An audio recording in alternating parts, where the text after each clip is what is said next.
If you're on a GLP-1 or a GIP/GLP-1 or a triple-OGLP-1 medication like Semaglutide, Tirzepatide, or Retatrutide, respectively, you've probably heard the horror stories or are living one of them yourself. Terrible, terrible side effects like nausea and sulfur burps and extreme fatigue, making your lifestyle modification journey miserable. And for some folks, these side effects are so intense, they are forced to stop the medication altogether before they ever see the benefits. But as a physician, I can tell you most of these side effects are not only manageable, they're somewhat predictable, and most often even preventable. You just need a clinical roadmap. I'm Dr. G. I'm an internist and lifestyle medicine coach here in Hollywood, Florida. And a quick note before we dive in. This video is for education only. It's not personal medical advice.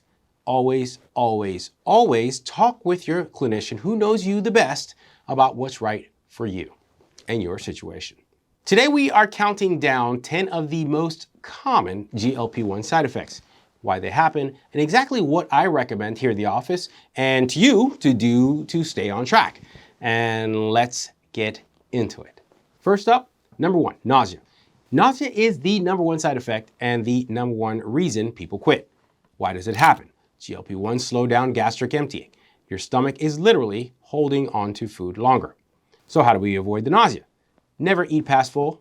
The signal between your gut and the brain is delayed. If you eat your normal portion size, you're overfilling a slow-moving tank. What's the fix? Eat smaller, more frequent meals. Focus on colder foods sometimes. Get away from the hot foods. Aromatic foods seem to be more often a trigger for nausea and that response more than colder foods. Who knows? Blend options like Greek yogurt or a protein shake as a snack in between can help. Also, consider checking your injection site. I've had patients report less nausea when injecting in the thigh rather than the stomach, for example. And that's been borne out in studies with the effect of the medication. Next up is sulfur burps, the fermentation problem. And this is the one no one wants to talk about because food stays in your stomach longer, it can begin to ferment, releasing hydrogen sulfide gases, which has to escape one way or another and affects some people more than others and the people around them. How do we avoid this? Avoid high sulfur foods like broccoli and cauliflower and heavy red meats in the 24 hours surrounding your injection if you suffer from the sulfur burps. And the fix, try adding digestive enzymes or diluted apple cider vinegar, which can help speed up the breakdown of the protein in the stomach. If they persist, it's a sign your gastric brake is pressed a bit too hard. Talk to your doctor about staying at your current dose a little bit longer and not moving forward instead of escalating, or even consider decreasing the dose until things are better under control. Next up is number three, constipation. This is the slow transit problem. When the gastric brake is on at the top, the transit time is slowed at the bottom. And this is, of course, an expected effect of the GLP-1s. How do we avoid this? Hydration is key, but water isn't enough. You likely will need some soluble fiber as well. I always recommend 30 grams to 40 grams per day, depending on, how much help you need. I recommend the big three, magnesium citrate as well at night, a daily psyllium husk supplement in the morning, and at least 100 ounces of water throughout the day. If you haven't had a bowel movement in 3 days, don't wait for day number 7. Contact your prescriber now because addressing it early prevents the backup that actually makes your nausea worse and can cause severe problems. Next up is extreme fatigue. And I like to say this is due to the caloric gap. Many patients tell me they feel like they're walking through mud and are so tired, especially on the day of injection or the next day, up to even 2 days later. Usually this isn't the drug itself, it's actually the caloric gap. Your brain likely isn't getting enough fuel because you've stopped eating and not eating so much because of the effect of the medication. How do you avoid this? You need to track your calories for at least 3 days around the injections. If your calorie deficit is too large, greater than 500 to 600 calories a day, and definitely if you're eating less than 1,200 total calories per day, your body is in a power save mode. That annoying mode your phone goes into by mistake when you press that button and the power's low. Increase your calorie intake and prioritize B vitamins and electrolytes. Often, medication fatigue is actually dehydration and low sodium. If you are really lacking, try a high-quality electrolyte powder in your water first thing in the morning. You'll need to check your labs to know this, so contact your prescriber. Next up is the heartburn and acid reflux problem. Because the stomach empties so slowly, acid can make its way back up into the esophagus, causing heartburn, especially at night. How to avoid this? The 3-hour rule. Do not eat anything within 3 hours of lying down. Here's the fix. You can sleep with a wedge pillow or slightly elevated. Keep a food diary to track which foods are actually causing the problem. There may be a correlation there. Avoid spicy foods and carbonated drinks, which increase gastric pressure. If you must use an antacid, talk to your doctor about H2 blockers versus PPIs, because long-term PPI use can actually affect your nutrient absorption overall. Next up is one you don't want to have at all, and that's diarrhea. And that's due to an osmotic shift, water shifting from one place to the next. And while constipation is much more common, some patients actually do experience the opposite. And this is often due to an osmotic shift, where the gut pulls in too much water into the lumen, into the space, to the tube. What do you do to avoid that? Watch out for sugar alcohols in protein bars and other sugar-free health foods. Ingredients like erythritol or xylitol combined with a GLP-1, these can be a recipe for a disaster, just trust me. And if diarrhea does happen, check your food diary again and try the BRAT diet: bananas, rice, applesauce, and toast for about 24 hours to help reset the gut.